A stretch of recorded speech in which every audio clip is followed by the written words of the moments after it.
Kryetari i Këshillit e Parlamentit të Serbisë për Mbrojtje dhe Punë të Brendshme Milovan Drecun vlerësoi se konvoji prej 5 automjetësh të forcave të sigurisë së Kosovës, i cili kaloi dje nëpër rrugët e Mitrovicës së Veriut, përfaqëson një provokim të qëllimshëm dhe një demonstrim force kundër popullit serb. Ai beson se ky incident do të përdoret në rundin e dytë të zgjedhjeve lokale dhe nuk ka dyshim se Prishtina po planifikon të stacionojë pjesëtarët e FSK-s në veritë e Kosovës në të ardhmen e afërt. Ish kryetari i Këshillit të Përkohshëm Ekzekutiv të Kosovës dhe Metohi Zoran Anxhelković gjithashtu thotë se kalimi i konvojit ishte një incident i qëllimshëm dhe Senatoja duhet të reagojë dhe të thotë qartë se gjërat e tilla nuk do të tolerohen më.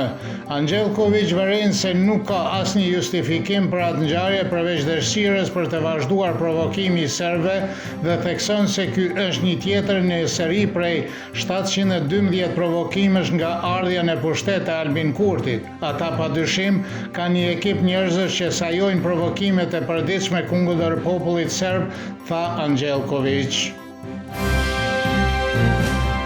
Eksperti i sigurisë nga Prishtina Hysen Gecaj thotë se konsideron të pabesueshme që konvoji i forcave të sigurisë së Kosovës hyri gabimisht në Mitrovicën e Veriut, raporton Ekonomia Online. Ai deklaroi se vetë ka qenë pjesëtar i FSK-s për një kohë të gjatë, se ka qenë ushtar edhe më parë dhe se e di shumë mirë se kur një njësi ushtarake merr përsipër një detyrë, ajo përcakton rrugën që do të ndjekë dhe cilat janë detyrat e saj specifike, kështu që nuk ka vend për gabim.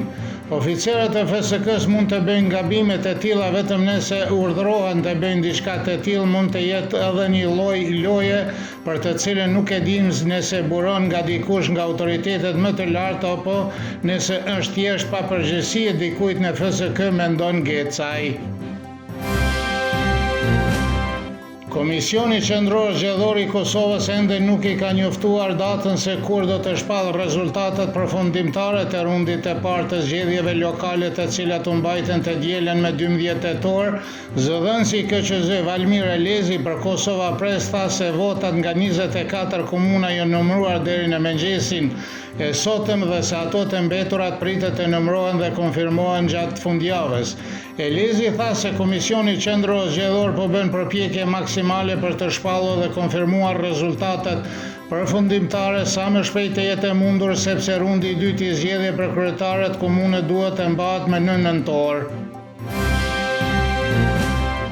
Analisti nga Kosova Avni Arifi komenton ankesën e paraqitur nga lista serbe në lidhje me zgjedhjen e nënkryetarit të Kuvendit dhe vlerësoi se nëse gjykata kushtetuese vendos në favor të listës serbe, zgjedhjet do të shtyhen deri vitin e ardhshëm.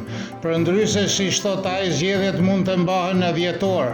As unë dhe askush tjetër nuk mund të paragjykoj se si do të vendosin gjyqtarët e gjykatës kushtetuese, thot Arifi. Nënkryetari i listës serbe Igor Simić njoftoi dje se në emër të grupit parlamentar paraqiti një ankesë në gjykatën kushtetuese në lidhje me zgjedhjen e Nenad Drashiqit si nënkryetari i Kuvendit, duke vënë në dukje shkeljen e kushtetuesës dhe rregulloren e punës së Kuvendit. Sonte në Tiranë do të mbahet një protestë në mbështetje në udhëheqësve të ushtrisë çlirimtare të Kosovës që po gjykohen në Hag. Organizata veteranëve të luftës së UÇK-s njoftoi se pritet të nisën gjithsej 60 autobus nga qytete të ndryshme të Kosovës drejt Shqipërisë për të marrë pjesë në protestën kundër, siç thanë ata, padrejtësive të kryera ndaj ish udhëheqësve të UÇK-s. Protesta shkaktoi edhe një shkëmbim deklaratash midis lëvizjes Vetvendosja dhe kryeministit të Shqipërisë Edi Rama. Vetvendosja fajson Ramën për themelimin e gjykatës në Hag, ndërsa Rama përgjigjet se partia në pushtet dëshiron që Hashim Thaçi të qëndrojë përgjithmonë në Hag. Komisioni Evropian ka miratuar pagesa të reja nga plani i rritjes për Ballkanin Perëndimor për Shqipërinë, Maqedoninë e Veriut dhe Malin e Zi, dhe kjo do të jetë pagesa e dytë për këto vende të rajonit. Kosova dhe Bosnia-Hercegovina mbeten kështu të vetmet vende në rajon që nuk kanë përfituar ende nga kjo paketë. Bosna dhe Hercegovina nuk e miratoi planin e rritjes, ndërsa Kosova për shkak të krizës aktuale institucionale nuk është në gjendje të marrë pagesa nga ai plan, megjithëse ka përmbushur prej kohësh kushtet teknike dhe formale. Moti nesër në Serbi pritet të jetë me shira në mëngjes dhe në mes të ditës, kurse pasdite dhe në mbrëmje shira do të nalen, kështu që të dielën do të jetë kryesisht me diell. Do të fryerë dobet mesatare veri perëndimore, kurse më e fortë në Vojvodinë. Temperatura e mëngjesit do të sillet nga 8 deri në 12, kurse ajo maksimale ditore nga 14 deri në 18 gradë Celsius.